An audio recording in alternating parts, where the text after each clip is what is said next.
చాలా అప్పులు ఉన్నాయి. ఇట్లా నేను నూతన సంవత్సరంలో వాగ్దానం తీస్తుంటే నేను కూడా పోయి ఒక వాగ్దానం తీశా. ఆ వాగ్దానంలో ఏమొచ్చిందంటే, నీవు అనేక జనములకు అప్పిచ్చేదావు కానీ అప్పు చేయవని వచ్చింది. దేవునికి స్తోత్రం, హల్లెలూయా. అప్పటికే మోయలేని అప్పులు ఉన్నాయి. అది చూసి నవ్వుకున్నాను నేను.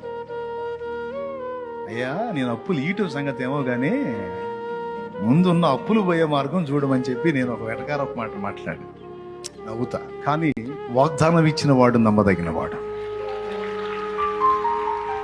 ఏ మాట అయితే అన్నాడో ఆ మాట నెరవేర్చి చూపించాడు. ఆయన మాట ఇస్తే తప్పడు. హల్లెలూయా. అది విశ్వసించిన వాని, సందేహించిన వాడు పొందలేడు, విశ్వసించిన వారు పొందుతారు. అందుకే దేవుని వాగ్దానాలన్నీ నీకోసమే ఇచ్చాడు గ్రంథంలో. విశ్వసించిన ఎడల వాటిని నువ్వు పొందుకోగలుగుతావు. సందేహించేవాడు దేవుని దగ్గర ఏది పొందలేడని బైబిల్లో రాసుంది.